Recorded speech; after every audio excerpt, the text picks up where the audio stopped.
Ang Philippine Navy ay patuloy na gumagawa ng malalaking hakbang upang mapalakas ang kakayahan nito sa modernong digmaang pandagat, partikular sa larangan ng air defense. Sa gitna ng tumitinding tensyon sa rehiyon, lalo na sa mga pinagtatalunang karagatan, ang pagkuha ng mga bagong henerasyon ng warships ay itinuturing na isang kritikal na bahagi ng estratehiya ng bansa upang mapanatili ang soberanya at seguridad. Isa sa pinakamahalagang development ay ang planong paglalagay ng Advanced Vertical Launch System, VLS, sa dalawang bagong HDF-3200 frigates na inaasahang magiging backbone ng future surface fleet ng Philippine Navy.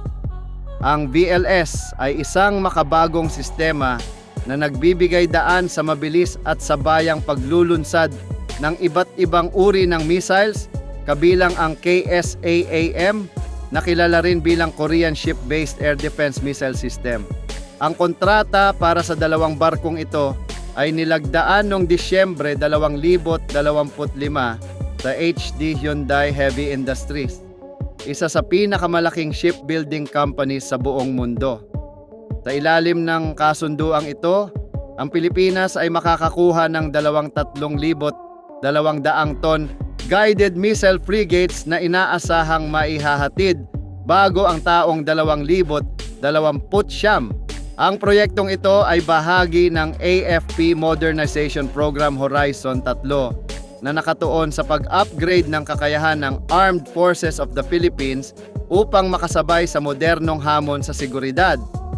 Ang disenyo ng mga bagong frigate ay batay sa Miguel Malvar Class Frigate o HDF 3,200 platform.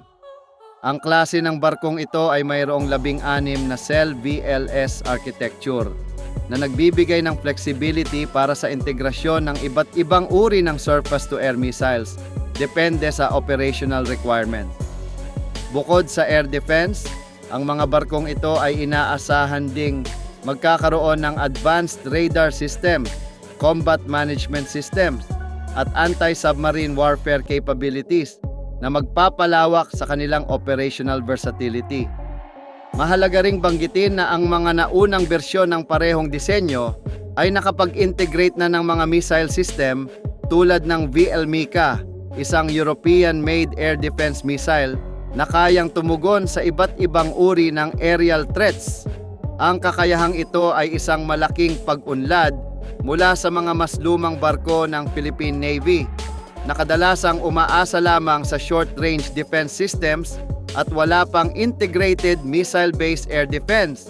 Ang posibleng paggamit ng KSAM sa mga bagong frigate ay nagpapakita ng malinaw na direksyon ng Pilipinas na palawakin ang defense partnerships nito, partikular sa South Korea.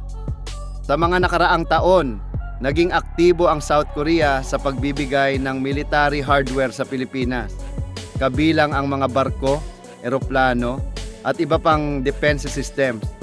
Ang kolaborasyong ito ay hindi lamang nakatuon sa pagbili ng kagamitan, kundi pati na rin sa teknolohiya at kaalaman na mahalaga sa long-term defense capability ng bansa.